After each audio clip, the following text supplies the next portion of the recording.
Hi guys, James at Rampant Lion Reviews again for you today with another beer review. For this one, we are going to stick to Sweden and we're going to return to a brewery that's featured on the channel many times before. Now, these guys are one of the very established names in the Swedish beer scene. Back in the day, they were always really well known for their big imperial stouts and also the kind of fruity sour beers, but in more recent times, they've been diversifying a bit and doing lots of different things. But in my opinion, a very solid all-round brewery, and it's always nice to have a look at their new beers. Now, the one that we're going to have a look at today is one of their latest releases through Systembolaget here in Sweden. It's a style that I know these guys can do pretty well, but one that I've not had from them actually in a wee while, come to think of it. So quite curious to see what this one is going to have in store for us. So hopefully it's another good beer, hopefully it makes for an interesting review, and as always I hope that you guys enjoy my take on this one as well. So yeah, for this review then, we are going to head up towards Gothenburg once again, Göteborg as you would say in Swedish, the Swedish craft beer capital up there on the west coast. Gothenburg catchphrase just because channel tradition and all that jazz. And for this review, we are going to go a little bit to the east of the city, to Landvetter, and that means that we're going to return to Bryggeri. So this particular beer is called Pinball. It comes in at 7.5% ABV, and this one is a West Coast IPA. So this beer was released as part of the Lokalt och Småskaligt assortment through Systembolaget here in Sweden for September of 2022, and this was released along with a New England IPA, which you'll see me review in a couple of videos time. But yeah, I wanted to try another West Coast. A wee while ago, these guys had the Bite series, which was basically them just kind of playing around and experimenting with West Coast IPAs. They also had the Fresh and the Crush series, which were New England IPAs. So I don't know if Dugges are kind of stopping those series with the IPAs or what they're doing, or yeah, we'll just need to wait and see. But yeah, a West Coast IPA from Dugges Brewery, one of my favourite all-round Swedish breweries, and a style that I very much enjoy. So thought, we have to take a look at this one. But let's crack on with it and see what we have. So, as always with my reviews then, I'll tell you a little bit about the brewery before we taste the beer. If you want to get straight to the tasting, just fast forward. All the usual links are in the video description below. That's the brewery website, the link to my other reviews that I've done from Dugges Brewery before, and we will definitely do more in the near future. But there's all the usual social media down there as well. If you want to see more reviews, do please consider subscribing to the channel. The whole channel, of course, has that geography-based tagging system, and you can check out the beers in the different national playlists, and you will of course find this one in the Swedish playlist. But yeah, let's go on to my brewery notes then to tell you a little bit about Dugges Bryggeri. So Dugges Bryggeri, as I've mentioned to you already, are based in Landvetter on the kind of eastern outskirts of Gothenburg, Göteborg on the Swedish west coast, and this company was established back in 2005 in Mölndal by Mikael Engström Dugge, whom of course it takes its name from, Dugges Bryggeri. So a few years prior to this, Mikael had actually met an Englishman who was selling second-hand breweries, and this really got him thinking about brewing his own beer. So he studied the rather complex Swedish alcohol laws of the time, although they still are very complex today, but he visited various other breweries around the country, and he started buying equipment to put together his own brewery, and this culminated with the opening of the first Dugges facility in Mölndal to the south of Gothenburg back in 2005. Over the coming years, they continued to experiment with different beer styles and get their beers out there a little bit more, basically built up their sales portfolio. But by 2009, they'd outgrown this facility, and so they moved the following year up to Landvetter in 2010. So the older brewery had a capacity of 1,500 hectolitres per year at maximum, but the new brewery started off with a capacity of 8,000 hectolitres per year, and this has been more than doubled in recent times. I actually couldn't find a figure for how much beer that Dugges are brewing at the moment, so it's kind of crazy actually, but these guys are pretty big in terms of their capacity these days. But over the years, the brewery have become well known for various things. As I said, back in the day, these guys were known mainly for their big imperial stouts and for the kind of fruity sour beers. The Idiot would be the kind of cult classic imperial stout that they did, whereas the Tropic Thunder would be the sour beer. That of course was a collaboration with Stillwater Artisanal, but they've also invested quite heavily in their barrel aging program. I haven't seen one of their barrel aged beers for quite a wee while, so I'll need to look into that. But yeah, in more recent times they've been doing a lot of IPAs, both New England and West Coast. I've never tried a black IPA from Dugges, if memory serves me correctly. But yeah, I would love to see some more lagers from them in the recent time, or in some time in the near future as well, I should say. Can't speak English these days. But yeah, the other thing to point out about these guys is that they are one of the co-owners of the two Brewers beer bars in Gothenburg. The one on Tredjelånggatan is the original one, so I would recommend that you check that out. But they own this along with All In Brewing, who are one of the numerous gypsy breweries operating in the Gothenburg area, and I believe also Electric Nurse, who are run by Mikael's daughter Ida and her husband John. So yeah, they're definitely worth checking out as well. Not had a beer from them in a little bit either, come to think of it. But yeah, that is everything I can really tell you about Dugis Brewery for the moment. I know that the Untappd figure, the number of beers that Dugis have produced, that is not correct. So yeah, Dugis have produced a hell of a lot of beers over the years, and probably my favourite ones I've had from them have been the Imperial Coffee Stouts. The Key and the Sidamo Dintu are two that really stick in mind. They were collaborations with Hunter and Sons over in England, in Bristol, who sadly went bust. But yeah, as I say, Dugis, very solid all-round brewery in my experience. I would love to see them try a few more lager beers and things, and I need to try a black IPA from them at some stage. I'm sure they've done it, but I've probably just missed it because there are so many beers coming out of this brewery. But yeah, that's everything about Dugis for the moment. If you want to learn more about these guys, you can check out the brewery website. You can follow them on Facebook and Instagram to keep up to date with all the latest goings on. And you can check out the Untappd page to learn more about all the different beers that they've done. And if you want to see more, you can, of course, check out my older reviews as well. So to tell you a little bit about this one then, the hops in this beer are Amarillo, Cascade, Columbus and Chinook. We know these hops pretty well. All of them are American. Amarillo, about 12% alpha acid, big, zesty, oily orange character on a West Coast IPA. Cascade, 8% alpha acid, the original American Aroma hop. It gives you that lovely kind of figgy and kind of almost slightly datey, like sort of sultana-y type note actually. I love Cascade and West Coast IPAs. Columbus, of course, is that big spicy bittering hop, and Chinook is the one that's going to give you the big piney resins and the big strong grapefruit. And I believe both Columbus and Chinook sit around 14% alpha acid as well, if memory serves me correctly. They can vary, of course, and remember, alpha acids are the things that tell you kind of how bitter a hop is going to be. The beta acids tell you how long the bitterness is going to stay. But yeah, that is everything we need to say about the beer itself. I'll just let you have a little look at the can quickly before we open it up. I'll point out this one is a half-litre can, and I've noticed this is a new thing from Dugis, of course, that they're doing their beers in these half-litre cans. I don't know why they chose half-litres over 440s, but we're not going to complain because we do get a little bit more beer. There you can see the Dugis D. This is another one of the symbols that you'll kind of see with them, the hop flower. And yeah, there you can see Dugis Brewery on the back, and it tells you a little bit about the beer as well. So it says on the side here, this is Pinball. Pinball is an arcade game in which a ball is propelled and rolls inside a machine, hitting various lights, bumpers, ramps and other targets on its way. Pinball is also a beer with bold hop aroma, high bitterness and lovely citrusy and piney notes and flavours. Ding dong, high score.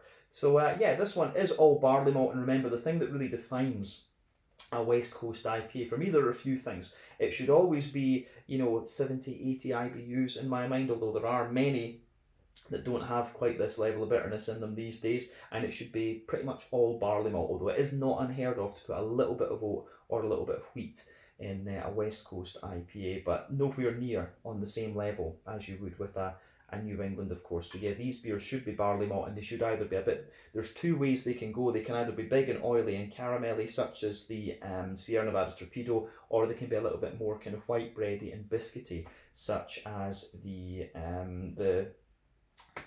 Pliny the Elder. That's it, from Russian River. But yeah, this one, Pinball, West Coast IPA, 7.5% ABV, Amarillo, Cascade, Chinook and Columbus. Let's crack this guy open and we'll see how we get on. Looking forward to this. Incidentally, I believe I paid about 50, maybe 55 Swedish, I think 55 Swedish krona for this one actually. So that is about €5.50, £5 sterling, somewhere in the region of $6. Paid a little bit extra for this because it is, had a little bit more beer in it. So yeah, that looks nice. I think this is going to be quite interesting. I can tell just from the colour, I think I'm going to enjoy this one. So, yeah, anyway, so as you can see now that we've poured this beer, it's come out with a lovely 2/3 finger of a frothy, I would say, kind of cream coloured head there. That looks very, very nice. You can see it's a mix of kind of small and medium-sized bubbles. There are 1 or 2 big bubbles sticking toward the side of the glass and a couple of little ones just heading up toward the bottom of the head. The head is starting to fade away to be a thinner, more foamy layer, but it still looks very, very nice. In terms of the colour of this beer, I would say it's got a lovely, kind of quite rich amber hue to it. This one, you can see, as you would expect with the West Coast IPAs, it's got that more naturally haze to it rather than the huge opacity you'll get from the New Englands. But yeah, the way that this goes together is quite nice. Now remember, the colour of these beers depends on 1, the type of malts that you use. This goes a long way to determining your EBC rating. 2, length of your wort ball is also going to play a role, because the longer you boil the wort, the more the sugars caramelise, thus you get a darker colour beer. Any barrel aging that you do or any adjuncts that you put in will affect the colour too, but when it comes to pretty much any type of IPA, you don't really have to care about those particular variables. But yeah, this one for me, the colour of this tells you there's a little bit of caramel or something has been used in this particular beer. But it looks great. You know, I love the West Coast IPAs that have a little bit more of that oily caramelly note in them. I've missed the West Coast IPAs, and I'm glad that a few more breweries are putting more and more of them out there. But yeah, this should be quite interesting. So nothing else I think we need to say about the appearance of this beer. Let's take a look at the aroma and just see what we get from this one then. Oh yeah, that's quite nice. I'm going to say straight away, this one does smell pretty old school, so I've got high hopes for it. As I say, there are some really nice West Coast IPAs out there these days, but for me, a West Coast IPA needs like 70, 80 IBUs. The new ones with the low bitterness, yeah, they're okay, but they're just not the same. They are just not the same. But yeah, this one, I'm going to say straight away, it does smell nice. The first impression you have of it is going to be one of these bigger, oilier, caramelly ones. It has got that nice kind of depth to the green side of the beer as well. And you've got the lovely big oily fruits too. So let's just break this down then.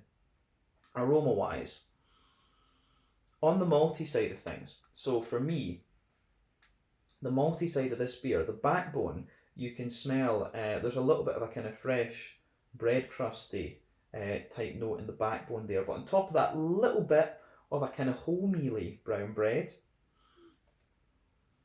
Now yeah, a little bit of bread crust, a little bit of a wholemealy brown bread on top of that. Definitely some white bread as well.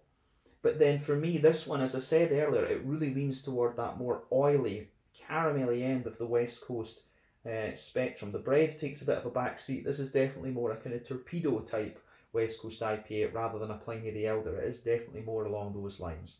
And I use those two because they were just two of the kind of prime examples that you can talk about.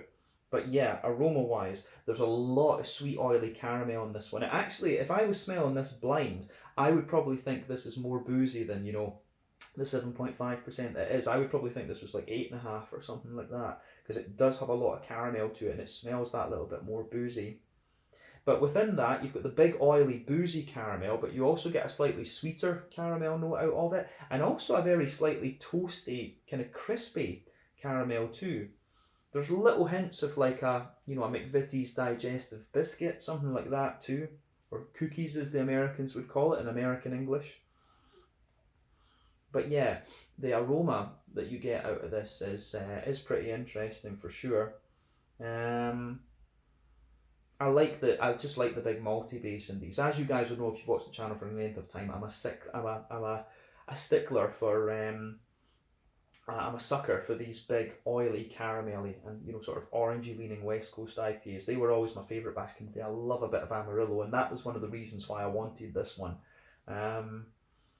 So yeah, the malty base in this one is quite nice, but definitely leans toward that more sweeter, oily, caramelly sort of things.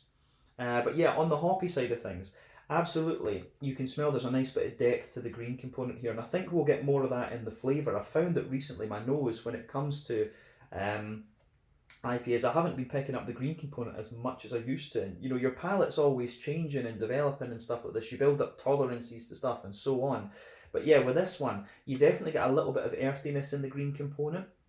You can smell some of the spiciness of the Columbus, but also the kind of piney depth that you would expect from the Chinook. So you've got this kind of oily, piney resin underneath, but on top of that you have this big floral, kind of almost peppery, spicy character to the beer. And remember, there are 3 different types of hoppings. You've got early edition hopping, which is within the first hour of your wort boil. That gives you the majority of your IBU count.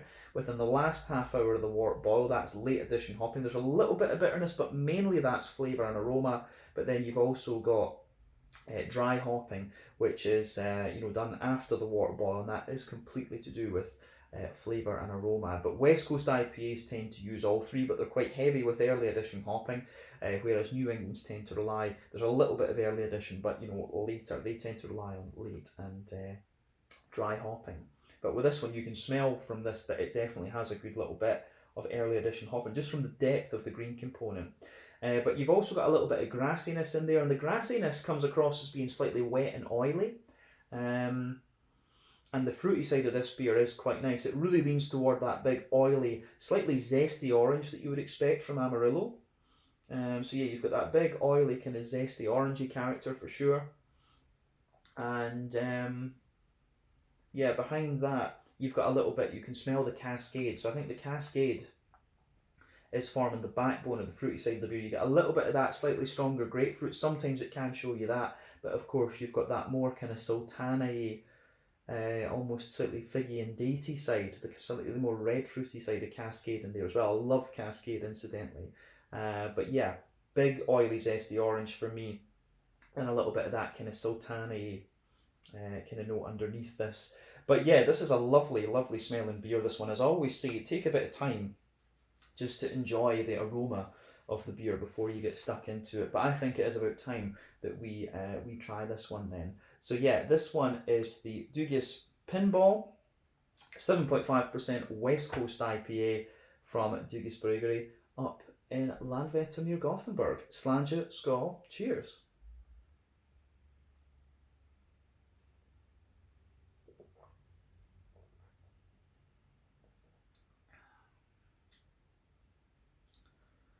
Yeah, that's very nice.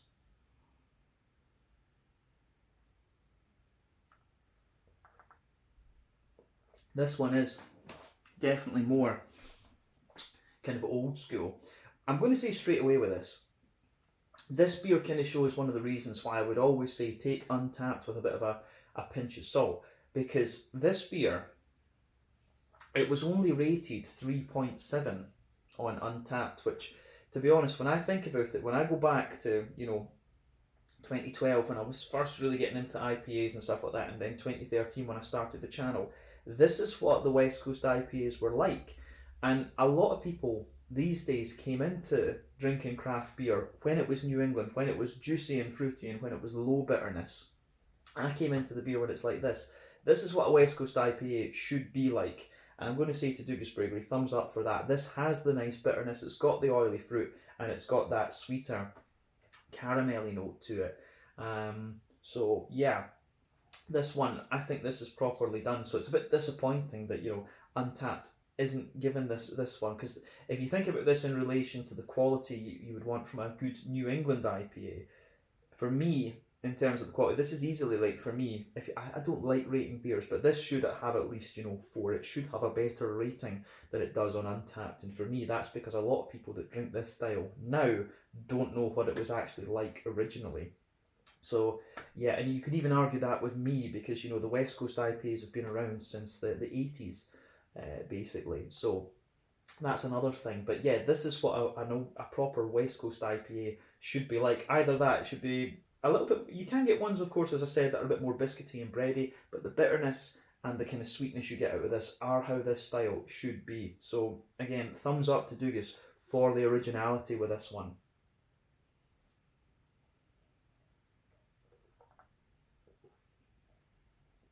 And for me, it hits the spot. This is one of these beers for me that does hit the spot. It's kind of funny, like quite often with beers, I can get an impression of, especially with West Coast, maybe not so much with the New England ones. I've had quite a few that have surprised me how good they've been. and things. But with West Coast, I'm usually quite good at saying I'm going to enjoy this one. I could tell from the aroma that I was going to enjoy this one. And this, as I say, it just hits the spot for me. But yeah, let's break this down then and describe what's going on in this beer. So the middle third of your palate, then you absolutely get a little bit of that kind of bread crusty backbone, and it's actually almost like a slightly well-fired bread crust you get from this one. Not black, but still quite toasty, like a toasted morning roll. That's the backbone of this beer. On top of that, you get a little layer of a smooth kind of brown wholemeal bread. So I do like that with this one, and that tends to happen when you've got the more ambery West Coast IPAs. The other ones that are a bit more biscuity tend to be more white bready leaning, but yeah.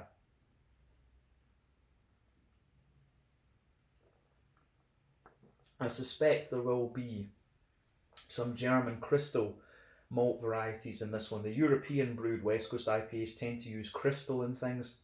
Maris Otter actually from England is a very good malt that a lot of European breweries will use too, but the Americans tend to use the different varieties of Turo. And so there is a bit of a difference in taste in this one. I think that's the American ones, the bread is slightly sweeter than you'll get in this beer. But as I say, you've got a good little bit of a kind of grainy, slightly dry, toasty bread crusty backbone, some wholemeal brown bread on top of that, then you get a nice layer of kind of fresher white bread, and above that you've got the brown sugary side of this beer.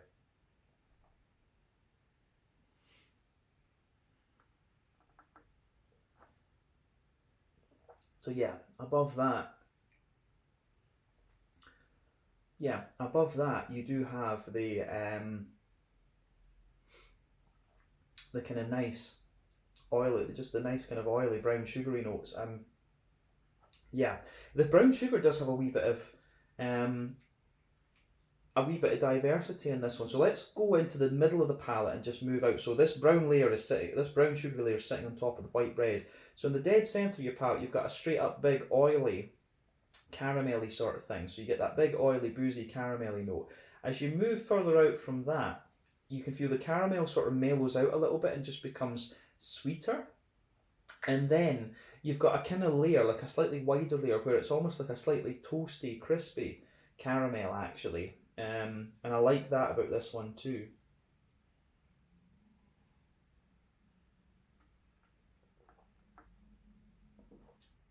So yeah, I do like how that I do like how that kind of pieces together, kind of toasty, crispier caramel. And then as you move out toward the extremities of that middle third of the palate, then yeah, you've got the biscuit. So if we work at it from the other way, you've got a nice kind of, as you move from the outside of the palate in that middle third, so you've got biscuit, then you get the kind of more toasty, crispy caramel, then you get the more mellow, sweet caramel, then you've got the boozier caramel right in the dead centre of your palate. So as I say, it's like a little circle and it just mellows as you go out from the middle. But yeah, as I say, the malty base in this one I think is done really quite well. So yeah, again, that gets a big thumbs up from me. And the further you go into the aftertaste with the beer too, it does get slightly more kind of grainy. But let's focus on the back third of the palate. I think that's everything we need to say about the middle third. Border region between middle third and back third of your palate. Again, you get a little bit of that bready build up there, kind of a more brown bready, slightly grainy bread.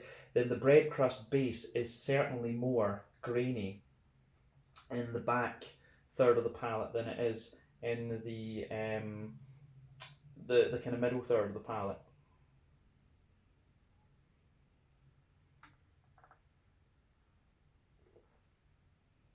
So yeah, on top of that, you can feel the brown bready layer is a little bit taller, and I actually find it, you do get the sort of wholemeal bread is a little bit fluffier and more airy, and it's also slightly sweet as well in the back third of the palate.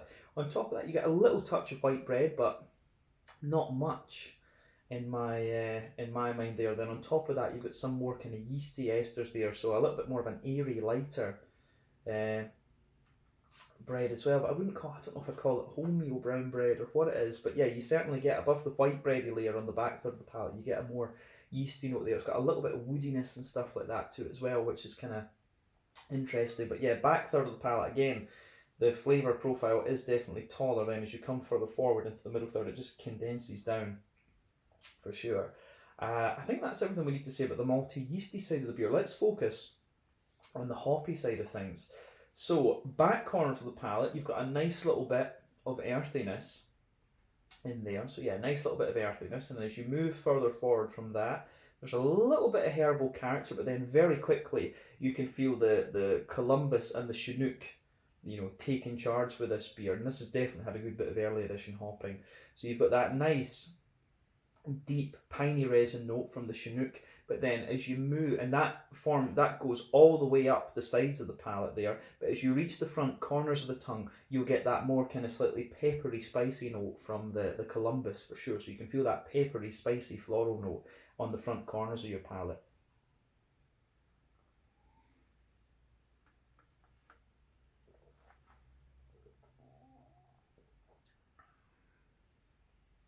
So yeah, I do like how that goes together for sure. But round the front curve of the palate, it's a nice little bit of a lighter grassy note there, but you can still get some of the floral notes underneath it, and it's quite oily as well. The whole green component in this beer is quite oily, but as I say, you do get quite a bit of bitterness out of it, and there's a sort of spicy character there too. I really like how that goes together.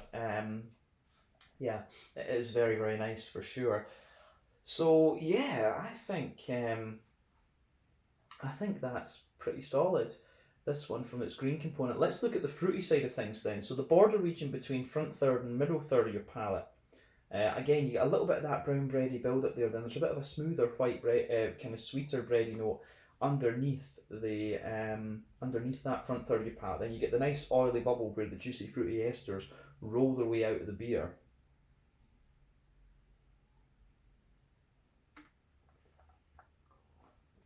So yeah, on top of that, yeah, the fruity esters in this beer, I think they are pretty nice. Um, I think with the kind of fruity, oily side of the beer, the fruits, it's all about you get a little bit of everything. So at the very back of that front third of your palate, you're getting the kind of big grapefruity notes from the Chinook, absolutely. So that sits there at the back of that front third of your palate. But as you move further forward from that, you get the kind of sweeter notes of the Cascade. You've got a little bit of that almost sultana red figgy kind of thing in there. So I really like that in the back of the back half of that front third of your palate. But as you move into the front half of the front third of your palate, it's all about it really is all about that kind of big oily orange Amarillo character.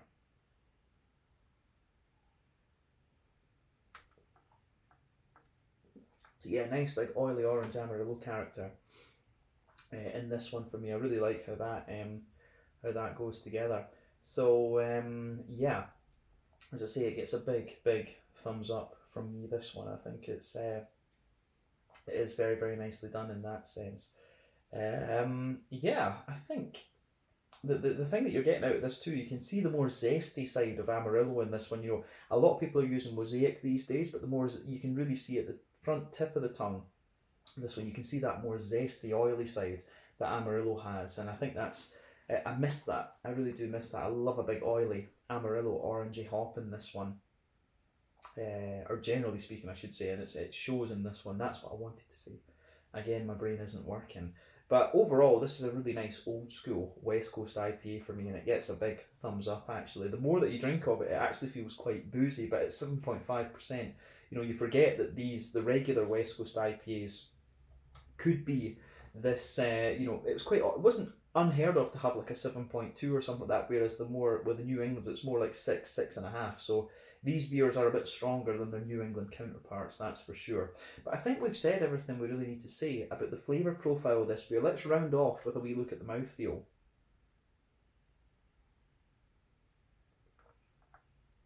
So mouthfeel wise, this one for me, top end to mid-bodied, but right in the middle of the spectrum when it comes to the mouthfeel you'd expect for West Coast IPA. It's got this lovely oily mouthfeel to it, and it's quite slick in some ways too. So yeah, quite an oily, but still quite clean West Coast IPA. That's just the Nordic water, as we said.